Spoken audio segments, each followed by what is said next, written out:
Queridos amigos, en esta ocasión nos es muy satisfactorio presentar al profesional de la medicina del deporte, el doctor Carlos Salazar, el mismo que tratará el tema crecimiento de los niños. El doctor Salazar nos puede atender en su consulta denominada medicina activa. Podemos hacer contacto con él a través de las redes sociales, tanto carlosalazar@hotmail.com o medicina activa, tanto en Facebook como en Instagram. Y tiene sus números de teléfono que constan acá para el contacto respectivo. Pueden llamar ustedes al 099 2806 887. Cualquier consulta, con gusto, el doctor Carlos Salazar les atenderá gustosos porque es un gran profesional de la medicina deportiva.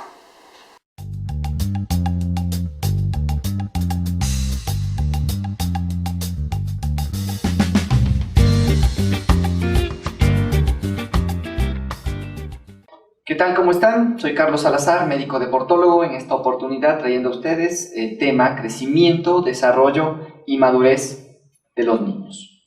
El crecimiento de los niños, como vemos en esta diapositiva, se debe a varios factores que están entrelazados. Primero, se debe determinar la edad y el sexo, la genética, el ambiente. El ambiente es importante ya que el niño o la niña va a responder a tal o cual estímulo dependiendo cómo él haya sido criado en su ambiente familiar, en su ambiente socioeconómico, en su ambiente escolar. La dieta, que es mejor denominarla una alimentación saludable porque las dietas son restrictivas, las dietas prohíben, las dietas evitan y todo el mundo le tiene pavor a las dietas, ¿no? Entonces, hablar de alimentación saludable es hablar de todos los componentes nutricionales que uno debe adquirirlos a través de la alimentación y para que sean procesados y de esta manera sean utilizados como fuente de energía para realizar actividades físicas, el ejercicio o ya en cuestiones más formales el deporte. La condición socioeconómica está ligada directamente al crecimiento porque se ha visto en estudios que niños o niñas que están en un nivel socioeconómico un poco alto o en estatus económico alto tienen la facilidad o tienen la capacidad a través de sus padres de estar, o mejor dicho, de aprovechar los recursos y generar condiciones deportivas favorables. Y como sabemos, el ejercicio físico hace que haya un crecimiento de todos los órganos del cuerpo, miembros superiores, miembros inferiores, órganos internos, que eso hace que de igual manera genere un mayor rendimiento al momento de hacer deporte. El comportamiento que viene ligado a la cuestión ambiental, el factor nutricional, como hablábamos de una alimentación saludable, los factores metabólicos para saber o para determinar cómo se pueden utilizar los recursos como fuentes de energía, los factores bioquímicos que están ligados de igual manera al metabólico y al hormonal. El hormonal, básicamente la testosterona en los niños y los estrógenos en las mujeres. Entonces, ¿qué es el crecimiento? Definiendo el crecimiento, podemos catalogarlo como un incremento del tamaño del cuerpo como un todo o del tamaño alcanzado por partes específicas del cuerpo. Como vemos también en el gráfico, sabemos que tanto niños o niñas crecen a diferente ritmo. Hay niñas que a la misma edad de los niños, que son 11, 12 años, ya tienen una estatura casi de adulta, por el hecho mismo de los factores que veíamos antes, de la edad, del sexo, del factor ambiental, del factor genético, ¿sí? Sin embargo, básicamente el crecimiento es un incremento del tamaño del cuerpo, un incremento del tamaño de sus partes, ¿sí? Que van a verse reflejadas posteriormente en diapositivas siguientes, en tablas específicas para cada uno de los rangos de edad y de sexo de igual manera. ¿Qué es el desarrollo? A veces el crecimiento, desarrollo, maduración se utilizan como sinónimos. Sin embargo, vamos a determinar que son cosas están ligadas entre sí, pero son cosas diferentes, ¿no? El desarrollo es una diferenciación a lo largo de líneas especializadas de la función y por lo tanto refleja los cambios funcionales que tienen lugar en el desarrollo. Aquí el desarrollo está ligado a una cuestión funcional, ¿sí? Es decir, cómo se va desarrollando la persona desde el ámbito biológico y comportamental. Desde el lado biológico, pues, una diferenciación celular que va determinando a través del crecimiento, del aumento del tamaño de sus partes, una diferenciación que se va viendo sobre todo en edades adolescentes, con los caracteres sexuales secundarios sobre todo. Y también pues el desarrollo comportamental que está ligado al ambiente cultural, al ambiente, por poner aquí un ejemplo, el ambiente cultural, pero está ligado a un ambiente cultural, a un ambiente socioeconómico, a un ambiente escolar, a un ambiente familiar, a un ambiente pues, del área de amigos, ¿sí? Que va a determinar cómo se comporta en tal o cual estímulo tanto el niño como la niña, ¿no? Entonces, hay personas posteriormente que al mismo estímulo la respuesta es completamente diferente. Y la maduración, ya como vemos también en el gráfico, en la diapositiva, es un proceso de adopción de la forma adulta. Es decir, ya también, aparte de que depende del sistema biológico que se ha considerado, también es como ya el niño, la niña, el adolescente, el joven, ya toma su forma adulta, ya se comporta como un adulto, ya responde al estímulo, ya responde a tal o cual ambiente de una forma adulta, de una forma pensante. Entonces, como vemos, el crecimiento básicamente se liga a la parte corporal en tamaño, el desarrollo ya lo liga a la función y la maduración ya es, aparte de adoptar una forma adulta, el comportamiento propio de la persona.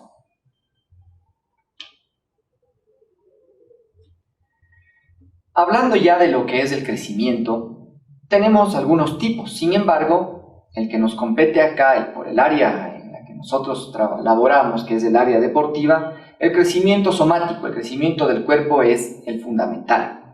Que básicamente hay un patrón general después del crecimiento, ¿sí? Tanto niñas, niños, hasta todo llevan un patrón general, llevan un crecimiento armónico, no se puede decir que hay niños muy grandes, niñas muy grandes, en relación a su crecimiento del cuerpo, pero siempre va a haber una variabilidad interindividual a diferentes edades, que eso pues se va a ir viendo sobre todo en edades adolescentes, ya en la pubertad, en donde hay una diferenciación también de carácter sexual y claro, por ende una variabilidad, que genera que se pueda visualmente determinar que un niño o niña a tal edad debe tener tal o cual característica. El crecimiento en talla y en masa corporal, como les indiqué en la primera diapositiva, que depende de varios factores. Sin embargo, el factor genético es uno de los primordiales.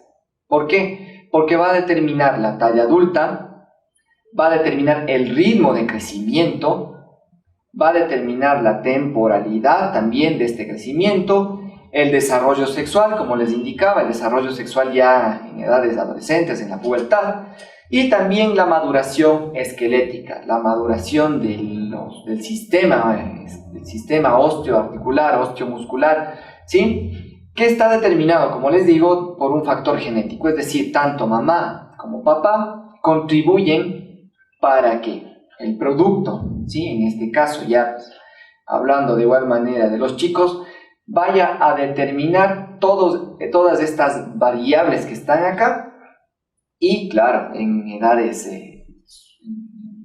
en condiciones que hay grupos de chicos, se puede ver que uno es más alto que el otro, que una chica es más alta que la otra, que una chica es más alta que un chico. Entonces, el factor genético es preponderante. ¿Por qué? Porque llegamos a este punto, al cálculo de la talla adulta. El cálculo de la talla adulta o la talla en general es una consulta frecuente para nosotros como médicos por el hecho de que siempre, tanto papá, mamá, los abuelos, la familia, siempre quieren saber hasta dónde, hasta cuándo, hasta cuánto va a aumentar en talla el niño o la niña. Hay que tener en consideración que, como les digo, el factor genético es importante. Muchas veces un papá pequeño con una mamá pequeña quieren tener niños en crecimiento pues, súper altos.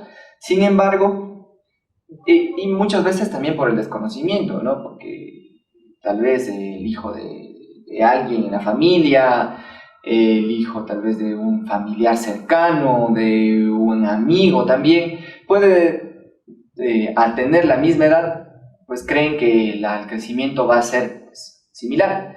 Sin embargo, como les explico acá, el factor genético, que es cómo la carga tanto del padre y de la madre hacia niños y niñas, y que se puede ver reflejado o que puede estar estimado a través de fórmulas que no siempre son pues, tan fiables, ¿sí? Porque aparte de esto, como vimos de igual manera en las primeras diapositivas, factor genético, factor nutricional, factor metabólico, factor hormonal, factor socioeconómico, va a determinar la talla adulta de quien estamos evaluando. Entonces, como vemos en la diapositiva, para niños o para niñas tenemos dos diferentes fórmulas. No son tan diferentes entre sí. Sin embargo, para niños se puede hacer el cálculo. La talla del padre, ¿sí? Más la talla de la madre, dividido para 2 y más 13. Sin embargo, como vemos acá, hay también diferentes fórmulas que no distancian, no se alejan mucho en una de la otra.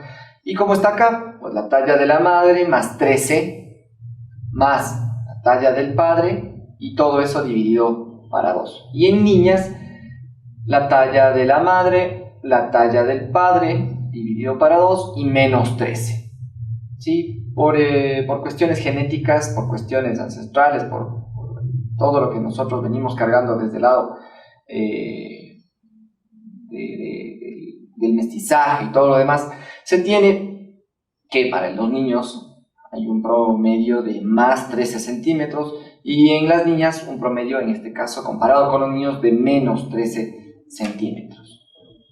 Y todo esto pues se llega a comparar con patrones de la Organización Mundial de la Salud en cuanto a longitud de talla para la edad y niños, niñas, pues generando tablas específicas para cada uno de estos, que son patrones de la Organización Mundial de la Salud, que son similares a los que uno maneja con otras especialidades, por ejemplo la pediatría, que en edades más tempranas se hace controles de peso y talla y se va comparando para saber que el evaluado, el paciente, no tiene, en cuanto a hablando también de un poco del peso, no tiene un peso elevado, la talla está dentro de parámetros adecuados para que no se nos vaya de las manos, o cuestiones genéticas, enfermedades que pueden hacer generar un crecimiento exagerado de extremidades, crecimiento exagerado de órganos, no hagan que, al comparar con tablas, se vayan muy por fuera de los rangos. Lo que viene a continuación es súper importante. Los datos deben ser tratados cuidadosamente, ya que en una consulta normal se está midiendo peso corporal y no la composición corporal. Ya ha quedado de lado, sobre todo en las poblaciones deportivas, solamente tomar en consideración el peso y la talla como índices de crecimiento, como índices de desarrollo por el lado de la función, por el hecho de que solo miden dos variables: peso comparado con la edad, peso comparado con la talla, y la composición corporal. ¿Qué es la composición corporal? son componentes propios del cuerpo y que no están desligados el uno del otro. Claro que sí están en comunión con el peso y con la talla. Sin embargo, tenemos que hacer esta distinción, ya que el cuerpo del ser humano básicamente se divide en 4 componentes. El componente graso, el componente muscular, el componente óseo y el componente residual. Y el componente residual, que está conformado básicamente por líquidos corporales, por agua corporal, y a través de fórmulas determinando el peso de vísceras, ¿sí? Sin embargo, hay que tomar en consideración que tanto la masa grasa como la masa muscular son las que se modifican durante los entrenamientos. Y no solo durante los entrenamientos, hay personas que desean bajar de peso, aumentar de peso, pero lo ideal, planes, si su objetivo es bajar de peso, que lo hagan disminuyendo el peso de masa grasa, ¿sí? Y de igual manera, quienes desean aumentar su peso corporal, hacerlo en función de la masa muscular. Pero ¿cómo se obtienen estas variables? Estas variables se obtienen con mediciones de porciones del cuerpo y que a través de software o de fórmulas específicas van a determinar cuánto de nosotros somos grasa, músculo, hueso o en este caso masa residual, y a través de eso determinar objetivos, ya sean del deportista o de población generalmente que está activa. ¿Y qué vemos acá? Vemos que si determinamos solamente peso y talla, obtenemos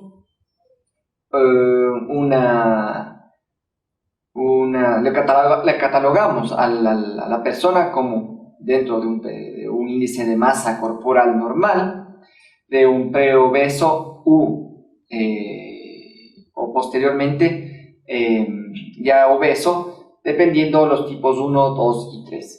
El cálculo del índice de masa corporal se lo hace dividiendo el peso en kilogramos para la talla en metros al cuadrado, ¿sí? Entonces esto pueden hacer ustedes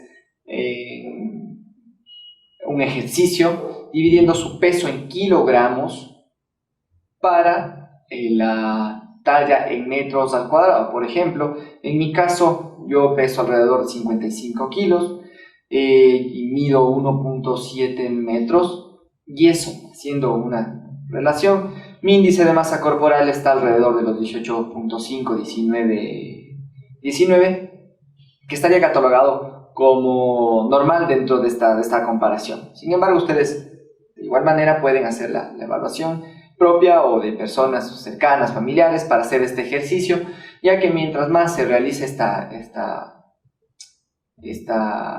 este cálculo matemático, porque es un cálculo matemático, vamos a estar de mejor manera o más hábiles para hacer una valoración muy rápida de la persona con la que estamos trabajando. Pero lo siguiente que vamos a ver es importante, ya que en este caso vemos una persona del lado izquierdo, una persona atlética, ¿sí?, que tal vez no tenga un contenido de masa grasa elevado, pero se nota que tiene el componente muscular desarrollado. Y el lado derecho tenemos una persona con el mismo peso y con el mismo índice de masa corporal. Las dos pesan lo mismo, las dos tienen el mismo índice de masa corporal. Sin embargo, en un lado una persona atlética y del otro lado una persona que tal vez, aparte de que tiene un componente graso elevado, está relacionado con comorbilidades, es decir, con enfermedades añadidas. Puede ser tiene que ver la obesidad o el sobrepeso con la diabetes, con hipertensión arterial, con problemas cardiológicos, ¿sí?, con problemas, con enfermedades osteoarticulares. Hay personas que tienen un peso elevado y comienzan con molestias, con dolores en las articulaciones, sobre todo las rodillas, por el hecho de que todas las estructuras están conformadas armónicamente y están diseñadas para que nuestras articulaciones, nuestros huesos, nuestros músculos soporten tal o cual peso. Pero si a eso lo añadimos un peso extra, ¿sí? Imagínense ustedes, no sé cuánto, pues, en mi caso, por ejemplo, como les mencionaba, yo que peso alrededor de los 55 kilos, cargar unos 10 kilos, unos 15 kilos, unos 20 kilos de más, eso para todas las actividades, a todas horas, hasta para dormir. Entonces hay que tomar en consideración que no solamente el peso y la talla están ahora haciendo el despistaje también de enfermedades, sino que debemos tomar en consideración que hay más componentes que a nosotros como personas nos conforman.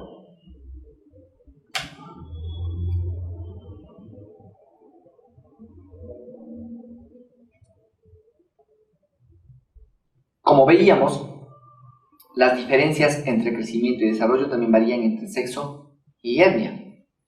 Sí, es importante saber, como vemos en los gráficos, que toda nuestra población, toda la población con la que trabajamos es intercultural, interetnias, que van a determinar que tal o cual sexo o tal o cual etnia genere un crecimiento diferente de su par que está pues también compartiendo con ellos entrenamientos, con ellos una vida, un ambiente escolar. Y como padres, como entrenadores, deben tomar en consideración eso y ligado esto a la temporalidad, al ritmo que cada uno tiene. No podemos ni apurar, no podemos ni enlentecer, cada uno tiene su tiempo de crecimiento, su tiempo de desarrollo, y como les dije también, pues es una consulta frecuente en el área deportológica, que conociendo esto, no vamos a generar el estrés de que si ya crece, no crece, a qué horas, el estirón, que lo denominan así básicamente, a qué horas del estirón, pero el hijo de mi compañera, el primo, la prima ya tienen más talla, ya está más desarrollada. Entonces, pues, con el conocimiento que ustedes puedan adquirir y nosotros también desde el lado médico, dar la información, ¿sí? Explicar, informar, dar el conocimiento que nosotros estamos adquiriendo ahora para que no haya estas dudas, estas inquietudes, y si las hay, poder solventarlas, y que no las personas que tienen estas preguntas o cuestiones no sean presas fáciles de suplementos, de vitaminas, ya hablando de la edad adulta, de polvos, de geles, de cosas que tal vez lo puedan necesitar, pero no utilizarlos de una manera indiscriminada, porque eso se puede ver en el mercado. En el mercado somos presas a veces de lo que vemos en las redes sociales, de lo que vemos la publicidad pues, en gimnasios, de la publicidad que a veces también genera recursos en clubes, pero siempre hay que tomar en consideración esto de acá y que sea lo más responsable posible, porque al incurrir en la toma y la administración de estas ayudas, por decirlo así, son químicos que pueden afectar, que pueden alterar el normal desarrollo de los procesos metabólicos, de los procesos bioquímicos, y en lugar de generar una ayuda, de ir en pro de la persona, pueden generar un efecto negativo. Y el efecto negativo, ¿en dónde se ve? En problemas hepáticos, es decir, del hígado, y en problemas del riñón, ya que el hígado es el que procesa todos estos medicamentos, todas estas sustancias, ¿sí? Y el riñón se encarga de eliminarlas. Entonces, si hacemos una sobrecarga de estos productos, de estas sustancias, hacemos que el trabajo del hígado sea mayor y por ende trate de eliminar, si no lo necesite, a través de la vía renal. Por eso es que en edades adultas, sobre todo, que es donde se utilizan de alguna manera en mayor cantidad, siempre debe estar ligado al control médico, ¿sí? Por lo general, si se recomienda tal o cual sustancia, se hace controles mensuales, se hace controles trimestrales, de función hepática, de función renal, exámenes de sangre, para ver que la dosis, porque como se recomienda con dosis, como se prescribe, porque básicamente son medicamentos, tienen una dosis, tienen un horario para tomar, no se los puede tomar cuando quiera, ¿sí? Y en condiciones específicas. Es decir que en esta diapositiva que vemos acá hay que tomar muy en cuenta el desarrollo, la variante de sexo, la variante de etnia y varios factores que ya vimos en anteriores diapositivas. Entonces, como les dije en diapositivas anteriores, existen curvas que nos hacen ver la tasa de crecimiento o la velocidad del crecimiento y que pues están determinados tanto para niños o para niñas. Hasta los 4 años de edad, la edad cronológica, las niñas crecen un poquito más rápido que los niños. Y esto se mantiene a lo largo del tiempo hasta la edad adolescente, ¿sí? A partir de los 5 años se puede crecer entre 5 a 6 centímetros al año y ganar 2.5 kilogramos al año en peso hasta la pubertad. Entonces, claro, si vamos al pediatra o si llevamos a su control en edades tempranas, ¿sí? Vamos a ver que la diferencia en crecimiento se ve reflejada en este número determinado de centímetros. Pero ya, si nuestro niño hace actividad física, si nuestro niño es deportista, ¿sí? La evaluación con médico deportólogo va a ser diferente, porque no estamos hablando de niños de población general, estamos hablando de niños, de niñas que hacen deporte. Y como les dije también anteriormente, la actividad física, el ejercicio, el deporte como tal, genera un aumento del metabolismo, genera un aumento de los procesos bioquímicos y por ende genera un mayor crecimiento, un mayor desarrollo y llegan a una madurez pues de una manera tal vez un poco más rápida, ¿no? Pero como vemos, la temporalidad y el ritmo son importantes. ¿Cuáles son las características de estas curvas? Para que se las entienda y que vamos a verla posteriormente, tienen un crecimiento, una desaceleración. Hay veces en las que nosotros, también como padres, notamos que no crece el niño, ¿sí? Imagínense lo que es solamente crecer 5 a 6 centímetros al año, es decir, 2 centímetros, más o menos, cada 2 meses 1 centímetro. Entonces, hay momentos de la vida de los chicos que no se nota un crecimiento, no se estancó en el crecimiento y justamente en esa edad es donde le llevamos sea al pediatra, al endocrinólogo o en el caso de que sea deportista, pues al deportólogo, ¿sí? Viene un proceso de desaceleración y luego, nuevamente, viene una aceleración del crecimiento que coincide con el inicio del crecimiento puberal y no solamente con el crecimiento en talla, sino de todas las características sexuales secundarias, ¿sí? Hay un pico de crecimiento en la talla, es decir, el número máximo y el tiempo máximo en que el niño o la niña va a llegar a tal o cual estatura. Y posteriormente, ya en edades de adolescente tardío, por decirlo así, a los 18, 19 años, ya no hay un crecimiento ya no hay un crecimiento que pueda ser observado. Para todo esto tenemos también exámenes que se puedan realizar. ¿Sí? No solamente las curvas son las que nos determinan si estamos creciendo bien o hasta dónde vamos a llegar o la fórmula que veíamos anteriormente. Hay exámenes que se puedan realizar, pero estos exámenes tienen que ser solicitados por el personal de salud, por el médico. Ya como les decía, pues en edades de la infancia por el pediatra, ya en edades adultas, si es que hay algún problema, pues por el endocrinólogo, o trabajar también en comunión, el pediatra, con el deportólogo, con el endocrinólogo, porque hay que siempre ver en pro de la persona a la que estamos tratando, ¿sí?